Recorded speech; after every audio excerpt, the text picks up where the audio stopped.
Here we go. This is it, episode 617. I think I have that right. If No Laugh Track Podcast, I know I have that right.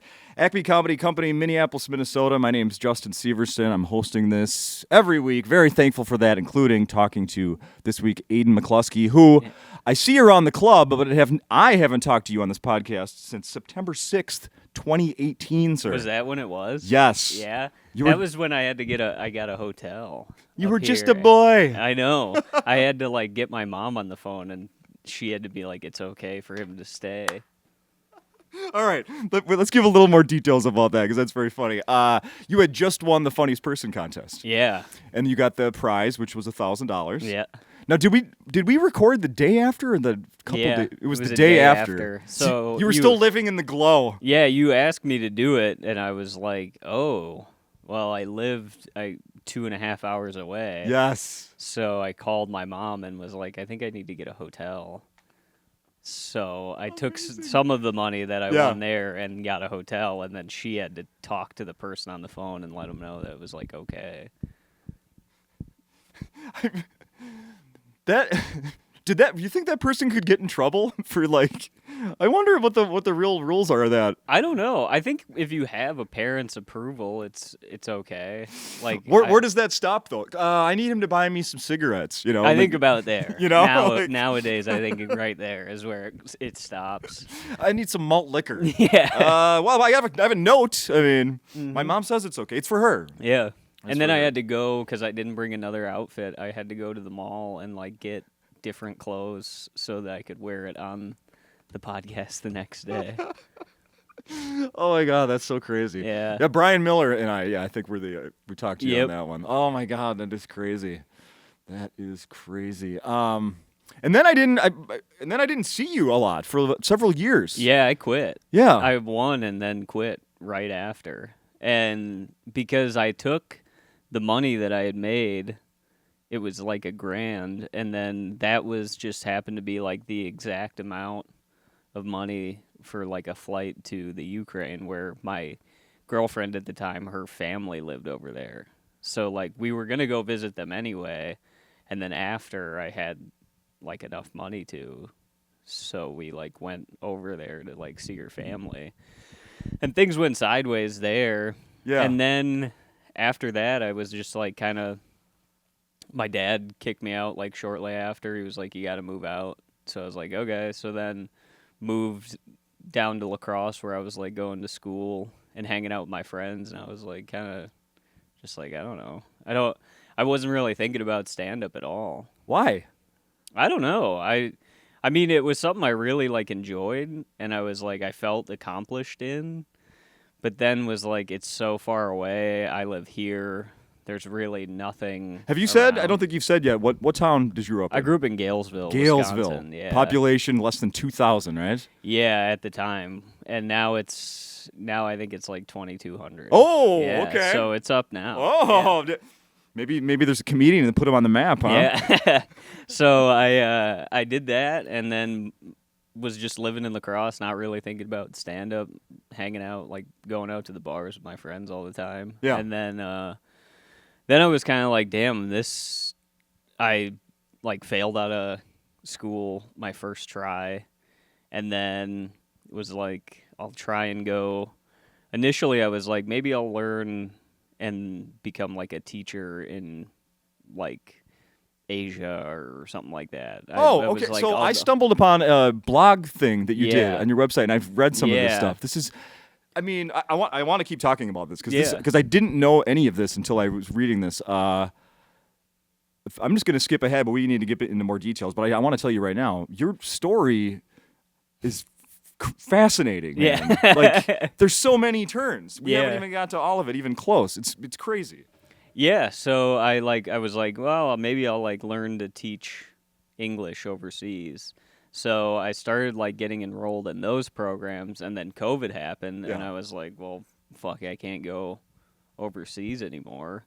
So then how I mean, you were planning on going. What did that look like? Where you were just gonna? Where were you gonna live? What were you gonna do? There was a website called Workaway where you can be a live-in tutor for rich parents of kids who want them to learn how to speak English well from like native English speakers. You live with the family. You would live with the family. Whoa, Yeah. So I was okay. like, maybe I'll do that. I'll get this certification because a lot of them, at like ones that you would get paid, you had to have a certification. There Sure. were other ones that were just like native English speakers. Can you move in and nanny and teach our kids English? And then it's like free room, board, and then they feed you and everything. But then it's kind of up to you to make money on your own. So I was Okay. like, well, if I get the certification, I'll get paid and do that. And I was just kind of like, What did you have an idea what that would have paid? I don't think it would have been much. Yeah, okay. I think it would have been just enough to like finance a trip to like break even Okay. on the whole thing. Yeah. But at that point, I just kind of was like, I don't really know what I'm doing with my life. I kind of want to go somewhere. Sure. So then COVID happened, and I had moved out of my apartment because I planned on going overseas. Sure. And I was living with my grandma during COVID, and then me and my friends were just like, well, this is fucking sick. None of us really have to work. I was like delivering at Jimmy John's, and I was like, this is the coolest thing. But then my grandma was like, well, you're not really taking COVID seriously. You're still like going out. So all were you the getting time. the COVID checks too, like everybody? No, No. Oh, no, because no. back home, I mean, no one. It was almost like it didn't exist unless you went into La Crosse or on Alaska where there were more people. But back home, it was like it just wasn't a thing. What? I'm not surprised. Yeah, that no is one so was funny to wearing me. masks or anything. It was just like the world pressed pause on just what we were doing and nothing changed, like at all. It just pretty much was like, well, you don't have to work. Yeah. So Did the bowling alley close down? Everything stayed pretty open? much nothing did. They shut bars down for like a week.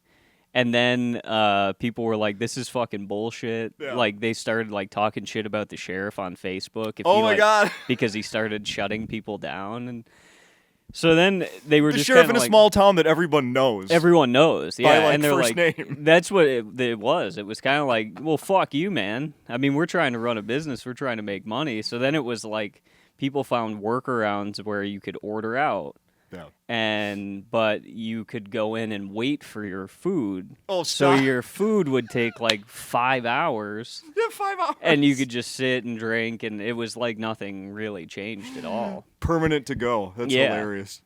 So then Oh, that's funny. my grandma was like, you got to get out. Yeah. And my dad had already kicked me out. Yeah. So I was like, damn. So I had to move back in with my parents.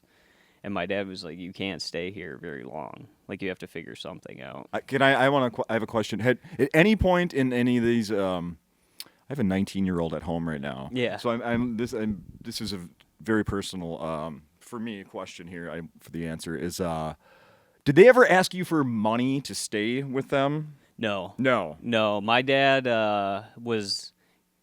the first time he kicked me out, it was just like, it's time for you to go. Sure. Like, he'd already thrown my stuff in the lawn, like, a few times. So then I was like, all right, I'm actually going to leave now. So I found, like, an apartment that day, one of the, like, second times he threw my stuff out. Yeah. But then when I moved back in, it was like it was conditional that I could only be there for, like, a month or two. Sure. Well, yeah. Okay. We'll keep you clothed for a little bit. But Yeah, but you got to figure... Gotcha. It was honestly, if COVID wasn't happening, I don't think they would have let me.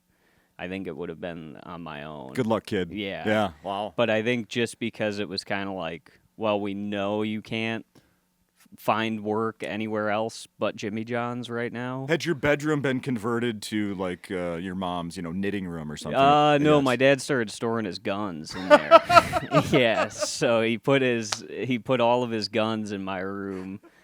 So that was in my closet were all of his guns. Otherwise, everything was pretty much this. And an inversion table. They moved like an inversion table into my room. I'm amazed at how many people have those things. Mm-hmm. I'm learning. Oh, that's crazy. So then I found a job like quickly in Pennsylvania. It was like a contract thing. It was like for a month. And that went south. And I came back and was like, I know I can't I was just gone for a month, Sure. and I'm like coming back with no plan. Yeah. I'm not here. I'm just visiting. Yeah, I'm just figuring something out. So within like a week of getting back from Pennsylvania, I was like, I had remembered my cousin moved to Vegas, and he was like, if you, I got a room if you want to rent it. Yeah. And I was like, I guess that's my next option. So I just texted him, and he was like, yeah, when do you want to move in? And I was like, can I next week? And he was like, sure. Wow. So I just packed all of my shit in my car and drove to Vegas. Couldn't find a job out there for shit. Found like what was listed as like a sales position. Okay. And I was like, okay, cool. Finally something that sounds professional to get people off my back. And I was like 21 at this point. Yeah. So I was like, okay, I'll do this, I guess. So I started that job. Very quickly found out it was like a multi-level marketing scam. Oh, no. And they had me buy a bunch of suits. So I bought a bunch of suits from like the Salvation Army. And they were like, all right, we're going to be selling cable and internet. And I was like, cool. And the first day I was riding with the dude, and we pulled up to a Walmart. And I was like, okay, he must have to like get some stuff. So he gets out, I get out. And he pops the trunk, and there's like a folding table and like a tablecloth. And he grabs the table, and he's like, can you carry the cloth? And I'm like, yeah, what are we doing? And he's like, this is where we work. So I was selling internet and cable. Like, you know those people that stop you in the tech department at Walmart? Yeah. I was one of them. Oh, no. Yeah. Oh, no. And we were like impersonating people on the phone and signing them up for like long contracts with their credit card information and stuff. And I was like, well, this is fucking illegal too. But I don't really have any other options. So I just kept doing that. And then my nose had been broken during COVID, and I had to go back and get it fixed because they were finally doing like elective surgeries. Oh, right. Yeah, sure. So I went back, got my nose fixed, came back to Vegas. That place was just shut down. So I was like, well, fuck, I don't have a job again. And so I was like, I don't know what to do. And I was like, well, Acme, I won the contest, so I guess I'll just try and come here, and this will be my goal. Just to get it was everything I've ever done was just like people have to get off my back. Like I don't know what I want to do with my life, but people just keep asking me what I want to do, what I'm doing. Yeah. So I found this guy on Facebook Marketplace, like an Egyptian dude, and I moved into his like unfinished basement. And there was, like, no heat in there. And the bathroom that I used in the basement, the window wasn't, like, caulked at all. So I would just come in. It was in the dead of winter, and there would just be snow piled in the fucking bathroom. And I would just, like, stand in snow and take a piss. It was a wreck. And then I remember one day. This was in St. Paul or Minneapolis? This was in Como, in Minneapolis. Wow. And, yeah, and then one day I was like laying in bed, and I heard voices, and then they came downstairs, and then like the door opened, and it was like a realtor and a couple, and I was like in bed in my underwear watching something on my laptop, and they were like, "What are you doing?" And I was like, "Well, I live here." And she's like, "No, we're closing on this house," and my landlord just didn't tell me. So then I had to move out within that day in with Ira. Okay. Holy shit. Yeah. They gave you a day to move out? Mm-hmm. Yeah, because he was like, by Saturday. You didn't try to negotiate? Like, well, my lease is... We didn't even have one. It was just like Facebook messages. And his name on Facebook now is The King. That's what he goes by. I don't know what he's up to. I don't even know his real name. It was just the King. Was he in the house or no? Mm-hmm. He was. Yeah, he was a weird guy. I remember one time, like, I went in. So there was, like, the room I stayed in, there was a room next door. And that was always locked? No, but there was, like, there was, like, exposed dirt in there. Uh-huh. And one night I was just like kind of like walking around, checking the place out. Sure. And like in the dirt there was like a shopping bag with like a woman's shoe and a woman's underwear and like a belt, and I was like, this is weird. And he was like, you do not go in that room. He was like, you do not. He's like, that's not your room. Your room is this room. You stay out of that room.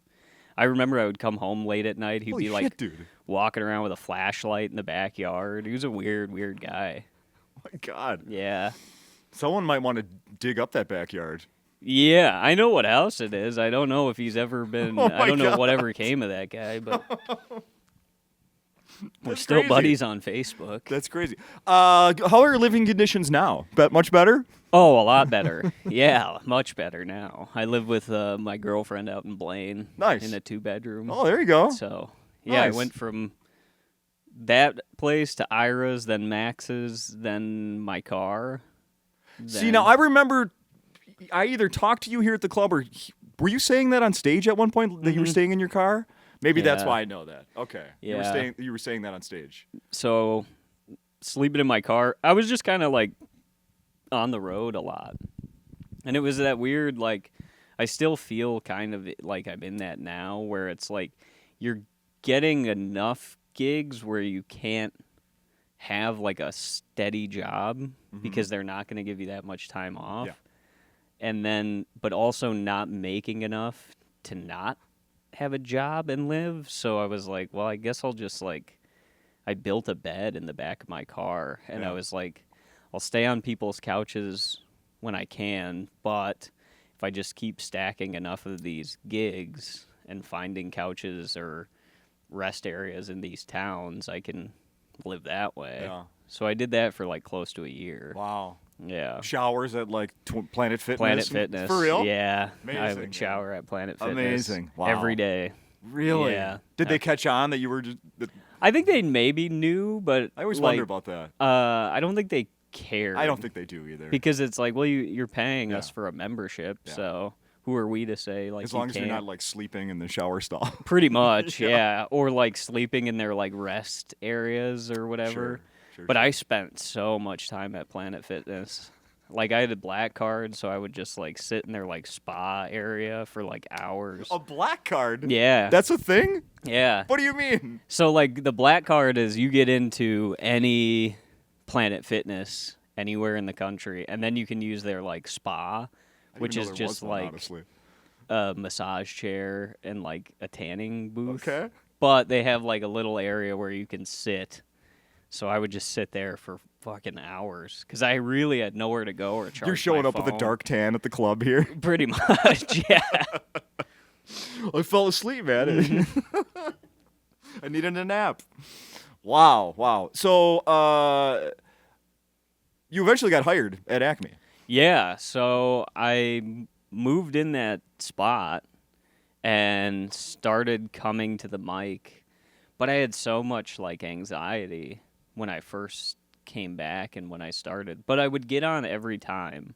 But there were some weeks that I would just be like, it would give me so much anxiety. I read you would get sick before. Oh getting on yeah, I stage. would throw up before I would get on stage. Like Really? open mics or shows or anything, it didn't matter. And I was just like, I hate the feeling I have when I come here.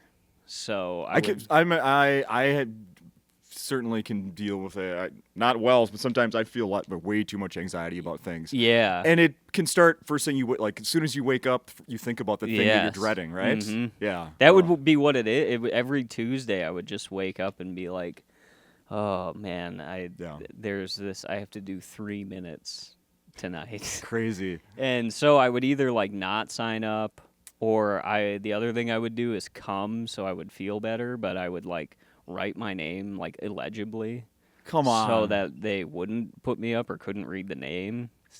Seriously. Yeah, and I would just. I was just drinking all the time Yeah, yeah. because I was like, that was like what chilled me out. And I didn't really know anybody when I first moved here. So Sure. I would just go to the bars and like, I don't know. I was really alone at the time. Yeah. Uh, When you were getting like sick before we go on stage, did you try to hide that, or were you like, oh, you guys? I would just like walk to the back. I would like the mic would start, and then I would sort of feel it, and I would be like, sometimes even before, because it was just like a thing where it was like it needs to come out. Yeah, sure. Before this at some point. So sometimes I would just get here, go to the bathroom, throw up, and then be like, all right, well, I'm good. Everything is out of my stomach right now. Now I'm fresh. Or it would be man. like two people before me, and I would go into the bathroom and like force myself to throw up. Oh no. So I was like really avoiding coming here. I bet. And then about like pretty inconsistently for a year I would come. It was usually like 2 times a month or so, but the other 2 times I would either not come or fuck my name up or Man.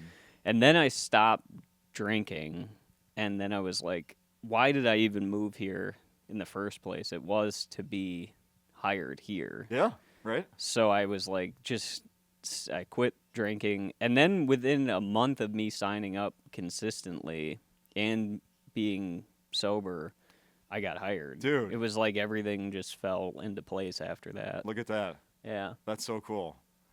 That's so cool. And, I mean, we're recording this week where you're headlining here. Yeah. I mean, I know. Congratulations. Thank you, man. So this weekend will be your first official headlining sets at Acme. Yeah. That's so awesome. Yeah. So, I mean, I can't believe this was comedy was really the only thing that, like, worked out, As far as everything else that I was, like, trying to do, I was like, well, this is every time that it would feel like maybe this isn't working, something would happen. Yeah. That I would be like, well, I have that. And you just delay it long enough things come along that it's like, oh, well, yeah. Do you ever think that I mean, in hindsight's so much easier to look at things, but like, you could even like this headlining that's happening tonight. What if you didn't quit? It could have happened maybe 2 years ago, 3 years ago. I think about that, but I don't know. I wouldn't. But maybe not, right? Yeah, I don't know, because like I see guys that start really young now that don't quit, and then they don't really like develop, because you get it. Like, I think if I would have won the contest and never stopped, I would have been like, whatever I'm doing there obviously works. So I wouldn't have changed at all. Great point. Like, when I quit and then came back, I had been through all of this stuff, and like I just like spoke differently and thought differently as a person. Yeah, so like sure. when I got on stage again for the first time after being gone, my voice was so much different. The jokes were a lot different, more personal. Yeah. So I think if I wouldn't have quit, I don't think I would have developed like at all, like as a person or stand-up wise either. So amazing how that happens, isn't Yeah. it? I mean, you never know. right. You never know. You could be thinking. I mean, that's the lesson, kids. I mean, you might be in a bad place, but you know, Yeah. the future could be very bright. You're just not there yet.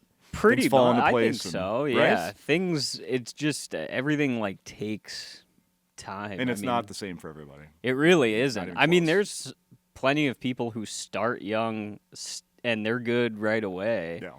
and it works out. I just don't think that would have been me. Yeah. So Before we run out of time, there's a million other things I want to bring up. This one I can't miss, and that is you have one of my favorite bits of yours. You have tons that I really like, and one of them is the one where you talk about the burn barrel. Mm-hmm. That on TikTok, I think it has 3.2 million views at this point. yeah, I think so. That's yeah. pretty crazy. First of all, Yeah. are you surprised that that's the one, or do you?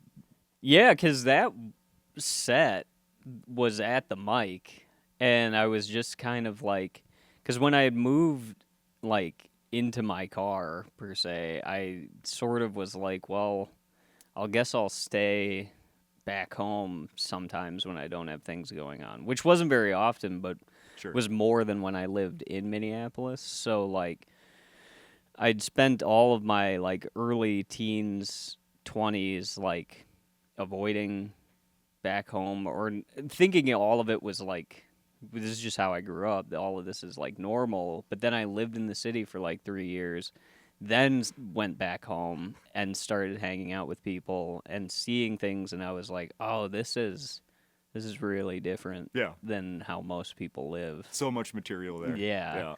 I grew up in St. Paul. Yeah.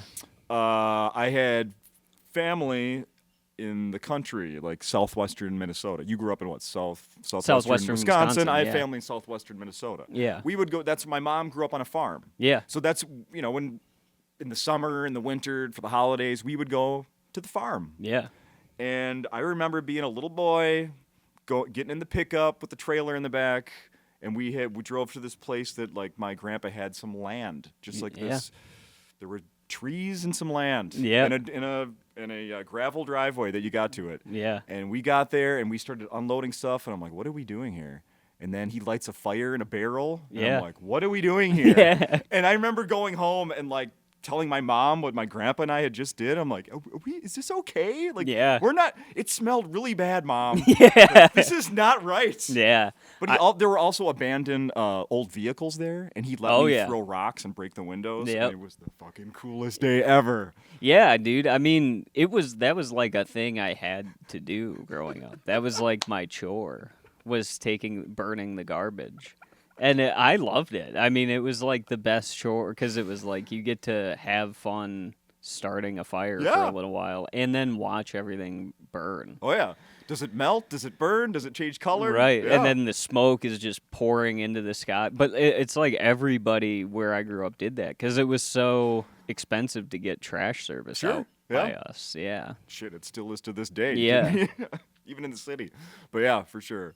Oh, that's so funny. I mean, I would never experience that until going to the country. The country. I didn't think many people would resonate with it until like I did that set, and that was the first time I ever said that. Yeah. And then people laughed here, and I was like, oh, maybe it's not a foreign concept to people. Yeah.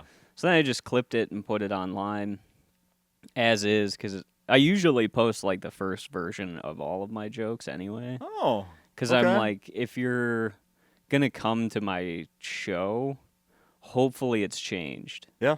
So like, the idea, and then hopefully when you come again, you'll be like, oh, it goes somewhere. Or so I post like the first version of it. Yeah. And then I posted that one and it went crazy. And I was like, oh, way more people do this than I thought. Yeah. And then it makes sense, I guess, because there's so many more rural towns in America than there are cities. Right. So Right. Imagine living in the city and going out in your backyard and lighting your garbage on fire. right. I mean, yeah. Right. how quickly would a neighbor show up, or freaking the cops? The cops for sure. Immediately. Just like you said, the color of the smoke. People would be like, "What is going on over there?" Yeah. Oh, that's so great. Before we go, you should mention you do a podcast. Yeah, Want to give that a little do. attention? I do with my couple of my buddies. They're actually going to be doing guest sets tonight. Trey Charles and Elliot McVeigh. Oh, okay. Yeah, Sweet. and we do a podcast where we like just kind of bullshit, but then behind us on a screen is like car accidents compilations, and then we watch like Instagram. Is that because that gets people's attention? Like, I mean, it's honestly because, like, when me, Elliot, and Max lived together, Elliot and I would just, like, turn that on and kind of talk. oh, just as a background. Just as a background Sure. thing. And so we were just like, well, let's do that with the podcast. And now I've become so desensitized to just horrific car accidents. I don't even really pay attention to the screen anymore. Before, when we first started, it would be like, whoa, holy shit. And then now it's like we're just having it. We don't notice until there's a guest on who's like, they're dead. And we're like, oh, probably. Yeah. I remember I had a job in radio, and I'd go in to do a shift like Saturday mornings, and the guy that did the shift before me was also a DJ at a strip club. Oh, yeah. And I'd be like, what is it like being around all those naked women? He's like, I don't even Like he got desensitized to being around. I think once you just see it so many times, it's like, well, all of the novelty of this is gone now. Now when I see car accidents in real life, even that doesn't faze me really. I'm just kind of like, get out of the way. That Try happens. to get somewhere. Yeah. By the way, now I'm looking at my notes here. I shortchanged you. 3.9 million views, Aidan, on that. Oh, yeah. nice. I think I said 3.2. And your podcast name is Goat Mentality. Yeah, right? the Goat Mentality podcast. It's on YouTube right now. We're working on getting it all uploaded to Spotify. Okay. Yeah. Right on. Real quickly, it's the day after Christmas that we're recording this. How are you as a gift giver? Good. Were you good this year? Yeah, I think I did all right. I mean, I just give, like, most of the gifts go to my girlfriend, and then my parents, I'll get them, like... Are we going with lists, or are you going with, like, I think I know what they like?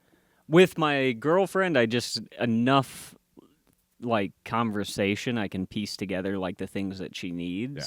So then I'm like, okay, I'll get, like, she lost her AirPods. She hasn't been able to find those. So I was like, okay, well, new headphones. There you go.